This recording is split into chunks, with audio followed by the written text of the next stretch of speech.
What's up, guys? Welcome back to Worth the Wait. I am your host, Cookie Miller, and we are here for episode 62. I'm still really excited that we're at the beginning of season 4. Last week, we talked about cravings, we talked about fatigue, we talked about weight gain, and we talked about how all of those things are connected and how insulin resistance or prediabetes could be something that's contributing to that. So, if you missed the season premiere episode, make sure you go back. Make sure you go back and listen to it. It was really good. You know, most of the episodes where it's just me, we generally do like a little 20 minutes, maybe 30 minutes, something to keep you really engaged, get you educated very quickly, and then you can move on.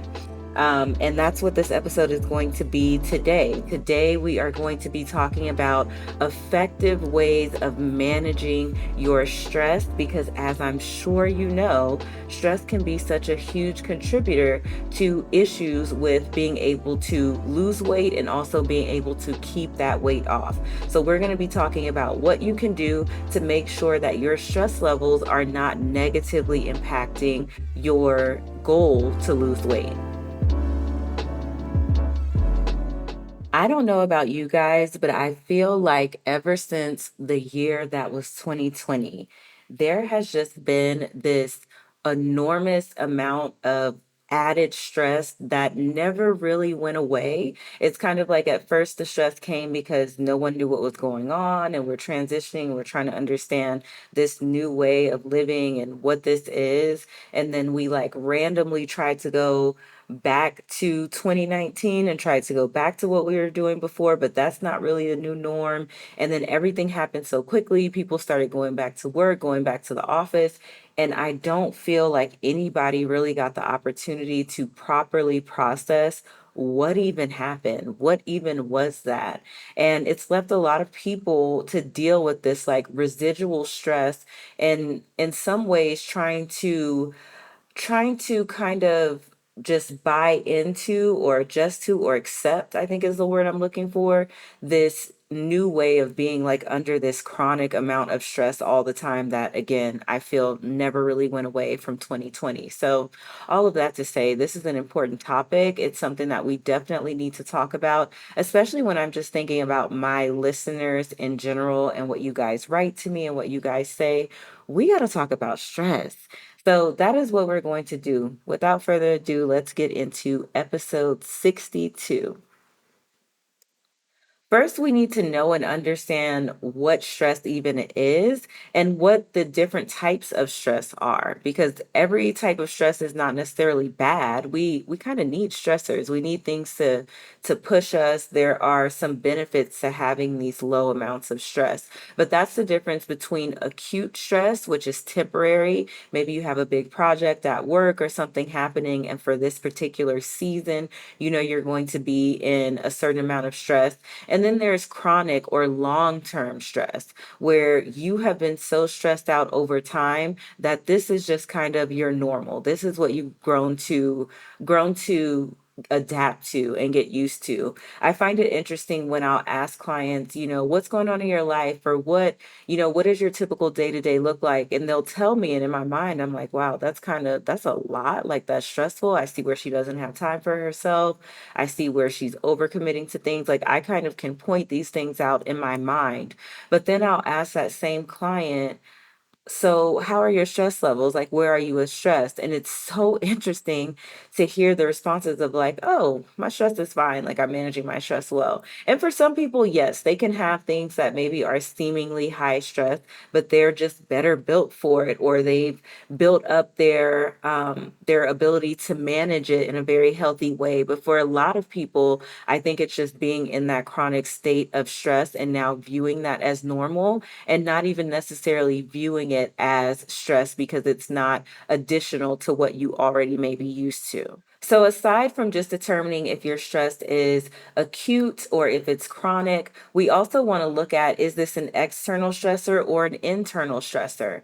External stressors are going to be challenges or demands from outside the body. So things like work deadlines, family obligations, and maybe having financial concerns. These are external stressors. Internal stressors come from within the body, things that can cause stress. These are things that I think we don't really think about. In fact, even me just explaining stress at the beginning of the episode and never really necessarily touching on what we're going to talk about now, which are those internal stressors. These are things that can cause the body to stress, like lack of sleep, having poor nutrition, having some form of a chronic illness. These are not just responses, but they can also be the primary source of stress. Stress can significantly impact your weight loss journey. It leads to hormonal changes like having an increase in cortisol, which can then cause you to have abdominal weight gain. Then you have chronic stress, which slows down your metabolism. It can cause you to do things like eat emotionally, have cravings for unhealthy foods, disrupt your sleep, promote fat storage. And then additionally, stress can impair your digestion, making it harder for your body to absorb nutrients effectively. So let's talk about each of those things just a little bit deeper so that you really understand, right? The cortisol release is what happens when stress triggers that release. So this is a hormone that can lead to weight gain, like I said, especially in the abdomen. Remember last week, we talked about how that endomorph body type tends to carry weight in the belly. And one thing we didn't really dive into in that episode was how stress could also be the trigger. So a lot of times we look at things like insulin resistance or prediabetes or diabetes, and we say this is all lifestyle, this is all food, for example. But we don't always look at the fact that this could be stress that's actually triggering this. This could be a stress response leading to a cortisol response that then leads to insulin sensitivity to worsen. So you really start to see how the body is truly all connected, right? This can also have an impact on your metabolism and start to slow it down because when you have that stress for so long, it slows down your metabolism and it makes it harder for your body to burn calories efficiently. Then we can think about the eating behaviors, right? Things like emotional eating. If you are someone who is chronically stressed and you never were taught or you never learned on your own how to actually manage and respond to that stress, it can lead to unhealthy behaviors like eating to fill in those emotional gaps. And then the things that you tend to eat when you do have those emotional gaps are going to be high calorie, ultra processed foods that ultimately will tend to weight gain. Then cravings, like we talked about last week. When you are in a high state of stress, it's more likely for you to have increased cravings, particularly for sugary and fatty foods. This is a very common thing. And then having the diet, right? All of this is so connected because then having that poor diet leading to more emotional eating, leading to more cravings, then leads to poor sleep quality, likely because you're eating highly sugar-filled foods or ultra processed foods, maybe really close to bedtime, and then your blood sugar is spiking overnight, and then you're getting up to pee, right? All of this is connected. So now you've had a poor diet all day, leading to poor sleep, leading to, possible insomnia, which then affects your hunger hormones. And now you are hungry because you didn't get enough sleep, and you didn't get enough sleep because you were eating really ultra processed sugary foods before bedtime. And you were eating those foods because you spent the entire day eating those types of foods anyway, which made you crave more of those foods, right? So we can go all the way back and really figure out what the root is. And that's kind of the purpose of this episode, is to get you to look a little bit closer at what the root is. So two more things that this stress can cause, which is increased fat storage, right? So promoting the storage of fat, again, particularly in that abdominal area. And then along those same lines is impaired digestion. So stress can lead to digestive problems like bloating, constipation, indigestion, or not effectively absorbing your nutrients. So this means that you could be a very highly stressed person, for example, but you could be taking all the supplements in the world, and you're not even actually absorbing them because of that stress. So you see how stress, for example, is something that may need to be addressed prior to or in alignment with these supplements as well. Supplements alone is not going to fix this issue. So here's a little activity for you. This is an activity that I did with my clients. They absolutely loved it when we did this particular presentation. And now I want to do it with you. So, you're going to have to send me a DM or something. Let me know that you did this stress exercise. Let me know that you did it. You can DM me on IG at Cookie Miller, or you can send it over to the podcast page at Worth the Wait Podcast. But the first thing that I want you to do is to identify your personal stressors. Okay. And I want you to think about several things. You want to think about external stressors and internal stressors to start with. Okay. So these can be things like work related stress, which would be deadlines, workload, job security. Then you have family obligations like caring for your kids, caring for elderly relatives, family conflicts. Then you have financial concerns, debt, bills, unexpected expenses coming up, and then health issues like a chronic illness that you may be dealing with, an injury, or any form of medical treatment, right? So identify what your external stressor is. Pause the episode if you need to. Next, we are going to identify those common internal stressors. These are the things we don't think about, right? The external stressors are the things that a lot of people likely have gotten used to. The internal stressors are what you weren't even necessarily thinking about, okay? Lack of sleep, insomnia or having poor sleep quality. And then there's poor nutrition, an unbalanced diet, skipping meals, right? Not eating very nutritionally dense food. Then you have, again, chronic illness, things like diabetes, hypertension. And then you have emotional strain. So, anxiety, depression, living in fear, having personal fears, all of those things can contribute to or be seen as internal stressors. So identify your external stressors, identify your internal stressors. I want you to really think about this. So pause the episode if you need to, or come back to this episode and do the exercise along with me because I want you to be, I mean, depending on who you're around, I want you to be like call and response. I can't hear you, but call and response. You let me know what those stressors are. We can pretend like we're in a coaching session, okay? Pretend like we're in a blueprint call. Next, you are going to rate those stress levels. So, on a scale of 1 to 10, you are going to rate your stress levels for each of those aspects of your life. So, think about work, family, health, internal, external. You are going to now rate that. Now that you've rated those stressors, you really get a look at what your stress levels actually are.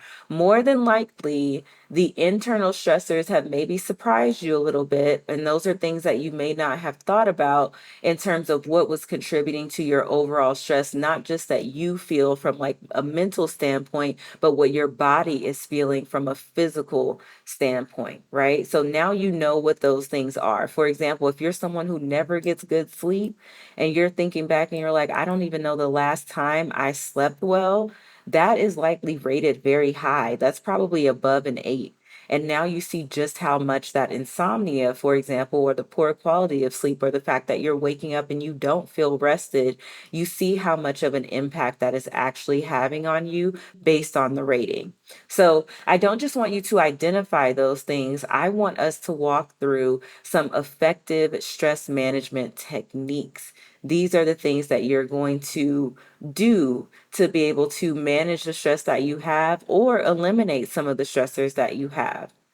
So, effective stress management techniques are going to include things like mindfulness, meditation, things that help to reduce stress and improve your mental clarity, having regular physical activity like yoga and walking. Those are things that release endorphins and enhance your mood. Healthy eating with stress reducing foods and mindful eating habits are all going to play such a crucial role in this whole picture.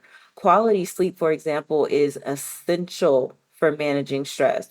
So, maintaining a regular sleep schedule and creating a relaxing bedtime routine, those are all effective ways to prioritize your self care and do activities that are going to contribute to your overall well being. So, we're going to just dive a little bit deeper into each of those things. Mindfulness and meditation.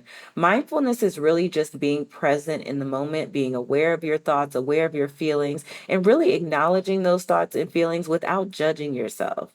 You're likely judging yourself really hard, harder than you may have judged yourself if you viewed yourself from a child perspective, which is the direction that this conversation really took when I gave this presentation to my clients. We really went into this. How would you speak to yourself? How would you talk to yourself? How would you judge or not judge yourself if you were viewing yourself as a little girl versus viewing yourself in adulthood, right? So, mindfulness, like I said, is just being aware of those thoughts and feelings. What are the benefits of being mindful? What are the benefits of meditation and breathing? The benefits are that it reduces stress. It also improves your mental clarity. A lot of times we're stressed out because we don't have that clarity and we so badly need it. And that in itself is a stressor. So, simple exercises like doing deep breathing. I really like to do why can't I think of it right now? I really like to do, Wim Hof is the person. He does like all of the cold plunge therapy and all of that. He has a couple videos on YouTube that are breathing exercises. They are not easy. Even the beginner one is not easy. It's like a series of doing a certain breathing pattern followed by holding the breath. And it's one of the best and most effective stress management techniques that I've ever done. So I really like the idea of doing guided breathing exercises. Body scans as well are really, really great to do. Then there's physical activity, right? This is like your exercise. Now, I don't want you to think about physical activity as being completely related to the gym. It's not always the gym. Sometimes it is just getting up. It's just being a little bit more active than you tend to be during your day because you're working from home or you're working in the office and you're constantly sitting at a desk or a computer and you're not moving very much. So, physical activity is literally just replacing what you would have likely done if you were not having to be tied to a computer all day. So that's things like yoga, it can be walking, it can be just dancing. It does not have to be set exercise, but you want to aim for doing this at least 30 minutes most days of the week. Notice I didn't say every day, but most days of the week. Every day would honestly be best. At least walk every day, and it's going to help so much. Next is healthy eating. And this really just comes from making sure that you're not eating too many ultra processed foods. Are you eating real food, whole grains, leafy vegetables, nuts, fatty fish, good sources of protein? And then are you avoiding stress inducing foods? That's things like sugar and processed food. If you're using it as a coping mechanism for not getting the good sleep, if it's a thing where it's like, don't even talk to me until I have my coffee, or I've got to have some form of caffeine at 2 or 3 p.m. in order to keep going. Those are the instances where the caffeine could be potentially a stress inducing food. And then mindful eating tips that I have for you, making sure that you're eating slowly. If we're stressed, we tend to do things in a very quick and less methodical manner. And it's actually better for your digestive system if you are being more methodical with your eating. I know that can sound kind of crazy, maybe sound a little bit woo-woo, but it's true. So eat slowly, savor your food, like actually taste it. Chew and chew and chew more than you think you need to. This helps with your digestion. And then make sure that you are paying attention to your hunger and fullness cues. I have talked at length about how important sleep hygiene is, and I just can't say that enough. You want to make sure that you are maintaining a regular sleep schedule. Create a relaxing bedtime routine. Make sure you're avoiding screens at night before bed. You don't want the last thing that you look at to be that screen. You don't want to be putting that blue light in your eyes right before you go to sleep. So make sure that you're doing those things as well. There are some resources that I like for sleep. Again, it's me, so it's going to be a little bit woo woo. It has to be. It wouldn't be me without a sprinkle of woo woo. For years. I don't know how many years. I feel like at least 8, likely more.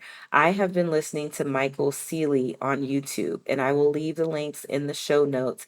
He has sleep meditations that I think are really good. He also has sleep hypnosis. If you're into that thing, that is the first kind of like that was my first introduction to him. And when I went to sleep within like 2 minutes, and I tell you, I don't know what the rest of that YouTube video said, I have no idea.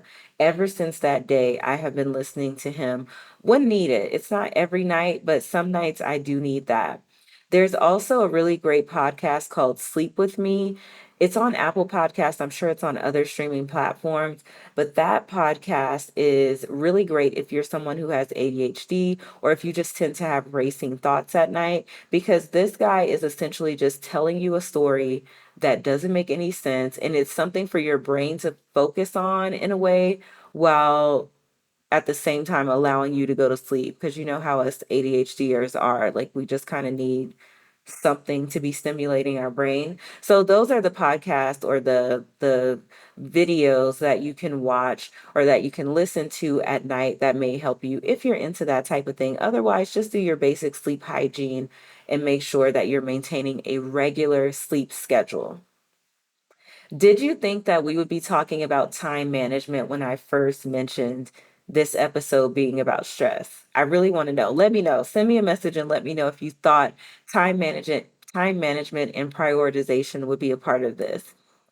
You need to organize your time. A lot of times we are stressed out because we do not know what we're doing for the day. Like I had a client last week who was telling me, "Oh my gosh, I'm so glad I've started planning my next day in the afternoons." That was a goal that we set for her last week on her check-in. So this week when we did her check-in, she was like, "Whoa, I'm really glad that I started doing that." It helps with the stress. It helps to know, what do I have to do the next day? What were my goals for this day? So you have a reflection period of like, what was it that I needed to get done this today? Did I get that thing done? Why didn't I get it done? Did I over commit myself? Like you have an opportunity to reflect on your day and say, okay, tomorrow I'm going to limit it to just these things. And you can even plan ahead further than that.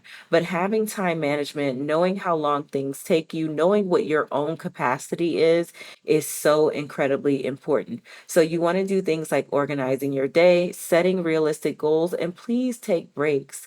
I know that we can get into these really like strong work modes where you kind of don't want to break it, but we need breaks. Our brain needs a break. You need to eat, you need to feed your brain. And then making sure that you are scheduling time for activities that bring you joy and relaxation. This is also another part of the presentation where my clients and I kind of went off into a tangent where we were talking about the importance of self care, and that self care is not just getting your nails done. Sometimes that doesn't even feel like self care. Sometimes that feels like a chore, right? So the real self-care is actually making sure that you're doing things that you like to do. What do you like to do? Do you even remember what you like to do? Going back into childhood and thinking about those things that truly brought you joy. And maybe those are things that still bring you joy, or maybe you need to figure out what brings you joy now in adulthood.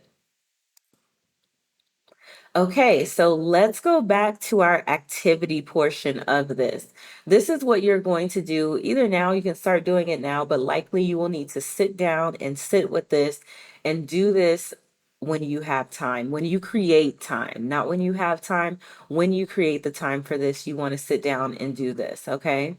You are going to create a personalized stress management plan for yourself. The way you're going to do that is you're going to start by identifying techniques. You're going to choose at least 3 stress management techniques that we've talked about, or techniques that you already know about on your own. And you are going to incorporate that into your daily routine. Okay, so choose 3 techniques. Think about how you're going to incorporate it into your daily routine. Now, before you go to that step, it needs to be realistic. That's point number 2. Set realistic goals. You need to start with things that are small, things that are achievable, and then gradually build on your success. And then you want to be consistent with practicing these goals. Consistency to me, especially for women, especially for menstruating women. But even if you're a woman who is postmenopausal, this could work for you too. I feel that there needs to be a month of consistency, especially with menstruating women, because we go through these cycles that are typically 28 to 30 days, right? So you don't want to get caught up in that cycle where right after your period, you're in your follicular phase, you feel your best.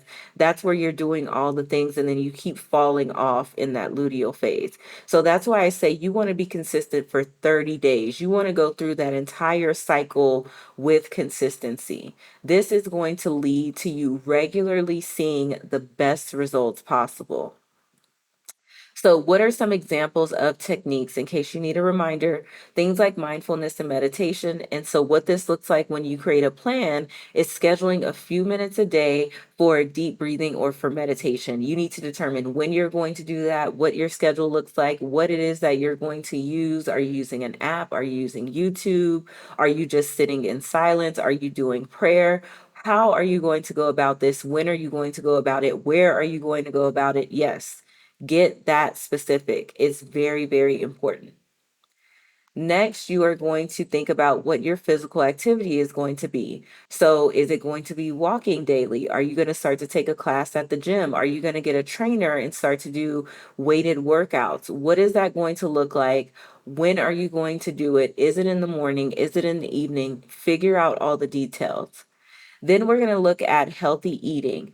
This means that you are going to plan your meals and you're going to make sure that those meals include whole foods that are nutritionally dense, and then you have to stick to a schedule with that. So that could look like ordering your meals from a meal prep service. That could look like setting aside time on Sundays to make all your own meals for the week. That could look like a mixture of the two, but you need a plan. You can't just be out here. You've already done that. You've already said, oh, next week I'm going to do it with no plan whatsoever. So this is your opportunity to plan. Next, you're going to work on improving your sleep. So you need a bedtime. You need a bedtime. You need a plan for your phone. Are you going to put it on in a different room? Are you going to put it far away from you on your nightstand? What are you going to do about your phone so that you aren't reaching for it? This could also apply to your computer if you're someone who tends to work in the bed, which if you are, stop doing that. Don't do that. Have your workspace and your private space be separate. Next is going to be your time management. So you're going to use tools like planners or apps to organize your day and set your priorities. I have found for a lot of clients that it is better for them to put things on their work calendar or to where it would block out their work calendar for this to work, because otherwise you'll let work just take over everything, right? So actually using your work calendar to schedule out and time block these things, I have seen that be a very successful way of doing things. It's not the only way, like with everything, but I have seen a lot of success with that in clients. So at the end of this meeting, what we did is we had an open discussion and we shared all the things and we went into like such a deep talk. There were tears. I don't know how we went from stress management to tears, but that's what happens whenever I'm coaching. It's just a thing. So I really hope this episode has helped you. I got so much feedback from clients that they really enjoyed this episode. Clients who weren't able to make it to the live watched the replay and made it a point to tell me that they really, really appreciated this training, which is what it really was initially. So I hope that you have gotten the same thing out of it.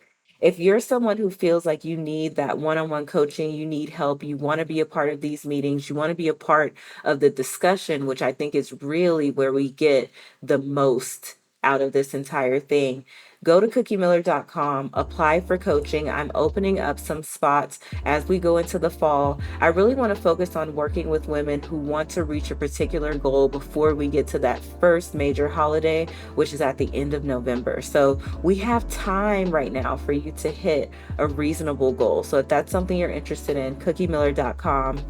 Otherwise, I so appreciate you for listening to this episode of Worth the Wait. Remember, if this episode or any of our episodes have helped you, please consider leaving us a 5-star review. The reviews help us so much. Also, if this episode has helped you, make sure you share it. Share the episode, share it on your IG. If you do that, screenshot, tag us at Worth the Wait Podcast. You can also tag me at Cookie Miller, and we will be sure to repost. I will talk to you guys in the next episode. Bye.